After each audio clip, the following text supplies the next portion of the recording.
तू राजा है, तेरे पास ताकत है, रोक सकता है तो रोक ले, पर याद रख, भाग्य से कोई नहीं बचता।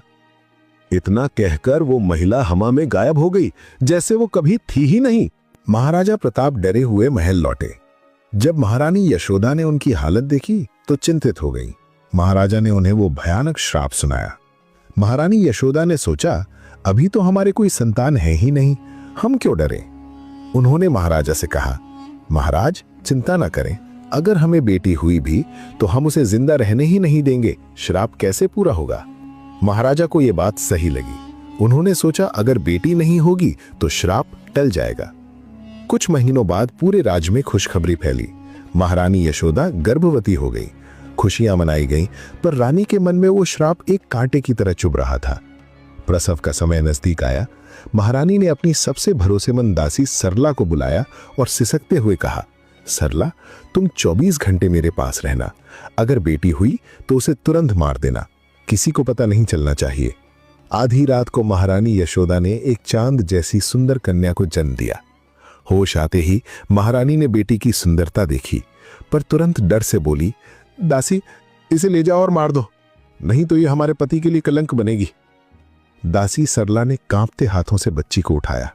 उसके मन में दया थी, पर रानी का आदेश मानना था। वो रात के अंधेरे में महल से निकली। जंगल जाने के बजाय उसने गांव के पास पड़े सूखे गोबर के एक ढेर को फावड़े से खोदा और उस नवजात बच्ची को उसमें दफना दिया। फिर गोबर से ढककर वापस महल चली गई और महारानी को झूठ कहा कि काम पूरा हो गया है। लेकिन किस्मत की देवी का लिखा कुछ और था।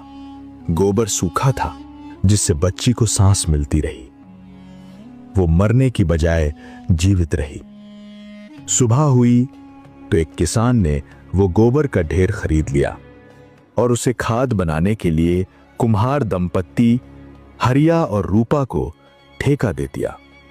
हरिया और रूपा अपनी वृद्धावस्था में थे और उनकी कोई संतान नहीं थी। वे इस दुख से बहुत पीड़ित थे। जब हरिया रूपा गोबर के ढेर को फावड़े से खोदने लगे, तभी उन्हें एक बच्चे के रोने की आवाज सुनाई थी।